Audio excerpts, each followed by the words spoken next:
Hola, cage fighting connoisseurs. This is KidNateBloodyElbow.com, and you are in the MMA Bunker. I've got the curtains drawn. I've got the doors locked. Semi-automatic close at hand. Paranoia is going to run deep here because all shit is blowing up in the MMA business world. Yesterday, Sports Business Journal reported that the UFC's new owners, WME, IMG, William Morris Endeavor, and whatever IMG stands for, are looking to quadruple. That's right. They want a 291% increase in the TV rights deal that they currently have with Fox Sports. They're looking to go from somewhere in the neighborhood of 100 million something a year on average to 400 million a year on average with their new contract, which will start in 2018. Contract ends at the end of 2017. Fox will have a brief exclusive period to negotiate, but after that, it's open to all comers. And some very interesting things were revealed in this article, including the UFC's interest in no longer doing their own production. That's right, they want to outsource the production to whichever network they cut the deal with. Now, this is a very interesting switch. This is a huge change from the way Dana White and Lorenzo Fertitta ran the UFC. If you'll recall, back in 2007 or so, they nixed pay cable. Reportedly, they nixed a pay cable deal with Showtime or HBO because those entities wanted to do the production themselves. UFC said, no way. We understand MMA. You do not. We will control the production. Now they don't care. They're looking to cut costs. That's the deal. If you've watched what WME's been doing so far, they have slashed the executive salaries in the UFC. I expect them to slash fighter payrolls. Another nugget in the Sports Business Journal report yesterday was that they're looking to cut back the number of cable shows. This is the Fox Sports 1 shows from something like 20-something a year down to 6. They're looking to keep the network broadcast shows at the same rate, 4 per year. They're looking to include Fight Pass in the package, which is currently not part of the TV deal. And now, so it looks like they want to offer less and get a lot more.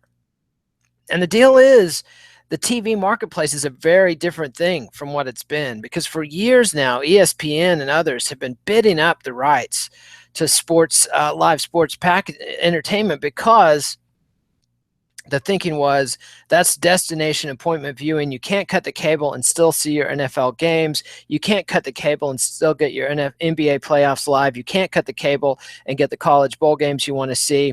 You have to subscribe. You have to keep paying, I don't know what it is. It's something like $7 to $36 out of your cable bill is going to ESPN, an outrageous amount of money. The thing is, ESPN is shedding subscribers now because people are cutting the cables. People are saying, fuck it, I don't really care that much about the NFL. Screw this. I don't need Major League Baseball in my life. I'll just stream it illegally or whatever, or go to the game live or get the scores on my phone. I mean, I do not need to be paying an enormous cable bill every month to see some live sports. Like million people unsubscribed from ESPN last year. That is a buku hemorrhaging of money for ESPN, which means ESPN may want to get into the UFC business, but they may not. They might not be able to afford it. The other players that are discussed in the article, Turner Broadcasting, same deal, losing subscribers. They're doing better than ESPN, but still, who's gonna do this? And why is WME trying to do this? Why are they offering less and wanting more? Well, perhaps because they just borrowed $1 gazillion to buy the UFC, and their deal reportedly includes structures that give the executives in charge big bonuses. We're talking hundreds of millions of dollars if they can juice revenue up, get expenses down. It doesn't matter if the deal overall works. These executives will cash out if they can just meet certain revenue thresholds and cut business expenses. And so, you know, the UFC was already a business that had somewhere in the area of $500 million in loans out, that they had never paid anything on the principal. They had strictly been paying the interest payments and cashing out dividends to the owners at the max every opportunity. So the Fertittas and Dana White had this weird combination of the way they ran the business. It was a mix of a bust-out operation like in The Sopranos when they took over the sporting goods store, and this at the same time these enormous delusions of grandeur that they're going to conquer the entire sport and rule the entire world of MMA and take it global. Not only do they bribe Pride and crush it, but they're going to expand into Europe. They're going to expand into Australia. No one who has an MMA business is safe from their clutches. They want to rule it all. Well, WME is already cutting way back on the international expansion stuff. They're cutting way back on the gross oversaturation of shows, which frankly, and I was one of the people bitching about this years ago and people hated hearing it.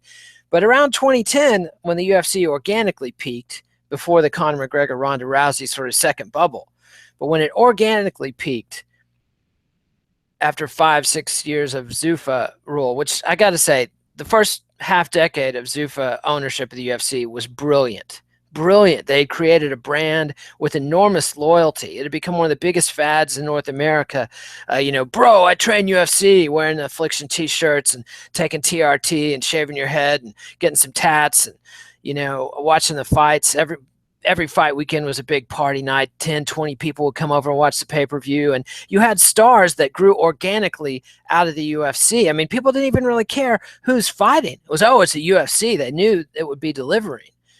But then after years and years of more and more shows and more watered down cards, people burned out. People stopped coming to the parties. And it took stars like Conor McGregor and Ronda Rousey emerging to get casual fans interested. But that was just one-offs. Ronda Rousey fans were not necessarily interested in what was happening on the rest of the card. Same with Conor McGregor fans. They don't give two shits about the featherweight title that he was just stripped of. They just care about Conor McGregor. And so the UFC built this wonderful brand and then exploited it so much that they watered down the brand. They killed the brand loyalty. I mean, they explicitly said they didn't give a shit about hardcore fans. That my own site, bloodyelbow.com, they just hated us, hated our audience, didn't want to give us any access, didn't want us to use GIFs, nothing. I mean, as oppositional as you could be, because we were sometimes critical of what they were doing. Well, we were critical like a canary in a coal mine because we could see that they were making these long-term mistakes and we were just piping up with our opinions. It's 2 cents. Just fans sharing their opinions. I don't have any enormous business insight, or I wouldn't be sitting in this fucking basement right now. But WME has now bought this shit pile. I mean, it's a great asset. It's a great sport. Don't get me wrong. It's just that there's a lot of ticking time bombs in this deal.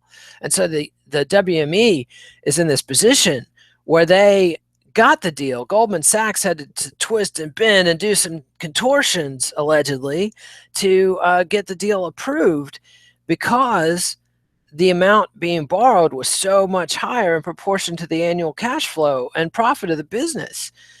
And so one of the things that got the deal closed was that WME's claiming that, hey, we think we can dramatically increase the TV rights on this deal. Well, here we are. Now the rubber hits the road. First, they're going to negotiate with Fox, and then they're going to go if they don't get the deal they want with Fox, and they might not. Although Fox is in the spot where they really need the UFC because Fox Sports 1 has just been a limping, jake-legged dog that none of this, some of the UFC doesn't necessarily get the best ratings. College football, baseball, other things on there get the best ratings, but the UFC does solid ratings, and the shoulder programming for the UFC does well. None of the other talking head shows on Fox Sports 1 do jack shit. I'm talking Luke Thomas's podcasts live chats on YouTube get more viewers than some of Colin Cowherd's broadcasts on Fox Sports 1. That is dire. Fox has a lot of money sunk into Fox Sports 1. They've got big plans for it. They need the UFC. So they might be willing to go 2 times, 3 times, but it's hard to see going 4 times the deal they already have. When it hasn't been a huge hit on broadcast, it's only been good anchor programming for their struggling sports cable channel. So there you go. It's like a bunch of people on an ice floe trying to jump to the next ice floe as global warming melts the ice cap and the business as a whole is shrinking. And then you get the news yesterday that George St. Pierre and Bjorn Rebney are going to be holding a press conference, I believe tomorrow. Oh my God, what is up with this? Now, George St. Pierre, obviously a former UFC champion, surefire UFC Hall of Famer, unless they decide to blacklist him a la the way they've done others like Frank Shamrock. Now, GSP abandoned his title, retired from the UFC, or took a couple years off, And he was palpably pissed at the UFC for a number of issues. One, he wanted stricter drug testing. They wouldn't have it. Then after he leaves, they bring in WADA to bring in much stricter drug testing. He was clearly right about that the UFC had a problem with performance-enhancing drugs and was not doing, the commissions were not doing a good enough job at catching that. Now we've got WADA, which is probably overkill. But nonetheless, GSP was a prophet before his time and was not listened to. And then the way Dana White treated him after his last fight with Johnny Hendricks was grossly insulting, and not the way you speak to a champion, and certainly not the way you should speak to an athlete you hope to do business with in the future. And now, apparently, GSP and the UFC cannot come to terms on a deal, even though a GSP fight with Anderson Silva would be one of the few fights that would still draw major pay-per-view odds. I mean, it wouldn't be as big as it would have been many years ago, but it would still be a major draw. I mean, GSP isn't the fighter he was, but if you know anything about the fight business, you know that some of the legendary fights in the fight business, like Marvin Hagler versus Sugar Ray Leonard, happened long after the fighters were at their peaks, but their names were at peak value. Or look at Manny Pacquiao versus Floyd Mayweather. Again, that fight should have happened 2 or 3 years sooner for for peak athletic competition. But nonetheless, it was still a huge pay-per-view event because their names had gotten so big over time. And so GSP is still a very valuable property for a company that's desperate for valuable pay-per-view draws. I mean, Ronda Rousey may have one more fight in her, and that might be it. Conor McGregor wants to take some time off. They're stripping him of titles. They're clearly having some issues with Conor McGregor. And they got nothing else. Nothing. Fuck all. Nada. John Jones is on the shelf and has severely damaged his brand with his antics. Daniel Cormier can't even make it into the cage. I mean, they can't even book a second-tier light heavyweight championship fight. They don't have the John Jones fight they wanted, and now they can't even book the Daniel Cormier-Anthony Rumble Johnson rematch that they'd like to have. They're fucked. And yet they can't cut a deal with GSP. Why? Well, speculation abounds that it's because he's got a deal with Under Armour. And he wants to feature. So much of his money is made off that Under Armour deal. He cannot afford to not rep Under Armour on the pay-per-view. And yet they've got this deal with Reebok, which is just an inexplicably awful deal. It's like a deal they signed just so they could say, hey, we've got a corporate sponsor when they package up the UFC for sale, rather than doing a deal that made sense for them, the athletes, and the sponsor. It's been a terrible deal for Reebok. It's been nothing but bad publicity for Reebok. The athletes hate it, and the fans hate it. And now it's costing us, allegedly, presumably, the GSP fight. And one other wrinkle. GSP is represented by Creative Artists Association, CAA. The other big Hollywood talent agency, WME, being the first. So now you've got a bunch of athletes who've signed deals with CAA holding a press conference. You've got GSP former heavyweight champ Cain Velasquez, and Bjorn Rebney, former head of Bellator, who we MMA fans haven't heard about in a while. But see, those of us, and I try to tune out. My goal, my ethos as an MMA, whatever I am, idiot, blabbermouth, is to try to keep a fan's perspective. Just watch what I see on the screens and read what I read on the internets. Stay out of the backwoods gossip. But I employ some guys like John Nash and Paul Gift and others who do real research, who do real reporting. Kareem Zidane comes to mind. And I hear things because I have to edit their stories and prep their stories and greenlight their stories and be involved in Vox Legal approving their stories, et cetera, et cetera. So I hear things despite my best intentions. And I can tell you, Bjorn Rebney's been trying to put together an MMA fighters union for a couple of years now. Other people have been trying it too. Rob Mazie and the various people have been trying to put an MMA fighters association together. Mazie's, of course, involved with the fighters class action suit, which is still grinding through the slow process of litigation. And now Thursday, we're going to find out what is it that GSP and Rebney and these others who are aligned with CAA are going to announce on Thursday. Now, and GSP was photographed at the Bellator event, which Rebney's no longer associated with, but he was photographed at Bellator this couple Saturdays ago on stage with Fedor Emelianenko. I mean, Scott Coker over there is slowly putting together, as best he can, in the shattered MMA landscape. Because, years ago when Coker started Strikeforce, there were tons of regional MMA promotions that were building MMA stars. You had all kinds of MMA stars and all kinds of fantasy fights fans wanted to see. And the UFC sort of glommed up, bought up everything, and flooded the market with so many fights. Like there was a UFC every weekend, so you could no longer sell tickets if you were running a regional MMA event. At one point, 2005, 6, 7, you could make good money and feature big time fighters in Amarillo, Texas, running something called Shark Fights. You could do it in Iowa, in Tennessee, all over the country, especially in the West. You had tons of regional promotions and around the world. But the UFC flooding the market with MMA on TV every weekend, why would you want to go out when you could have it at home? And presumably better quality because it's UFC, right? So the organic development of stars in these regional scenes dried up. And guys who once made decent money fighting regionally, plus sponsorships,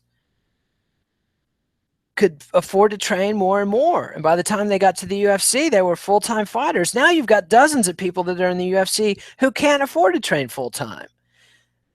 It's a fucked situation. And we'll find out Thursday what Bjorn Rebney and GSP think they're going to do about it. I predict it's going to result in lots of litigation. It's not going to necessarily end happily for anybody. It's not going to end well for WME. It's not going to end well for the UFC. It's not going to end well for the fans. There's going to be lots of litigation, lots of bullshit. Fans want to read about fights and fight training and strategy and martial arts styles. They don't want to read about lawyers and unions and percentages and math and lawsuits. I mean, that's yuck. That's the shit we watch fights to get away from. And instead, it's what the sport is turning into. We've seen it before in other sports. I quit watching baseball when they had a strike instead of the World Series the year I was winning my rotisserie league. I mean, fuck that shit, 6 years of getting my ass kicked in rotisserie baseball, I finally put together a dream team, don't trade away any of my stars, and the fucking Major League Baseball goes on strike or has a lockout, and that's it. So fuck them. I haven't watched baseball since then. If UFC goes down that same road, MMA goes down that same road, you're going to find a lot of fans tuning out. So that's my gloom. That's my doom. We'll find out Thursday, what's going to happen with GSP and Bjorn Rebney and what they have to say. And then we'll get to see Dana White and Ari Emanuel respond. And I predict it's going to go to the mattresses, kids. It's going to be all out fucking war. And because these are some stubborn dudes, there's a lot of money on the table.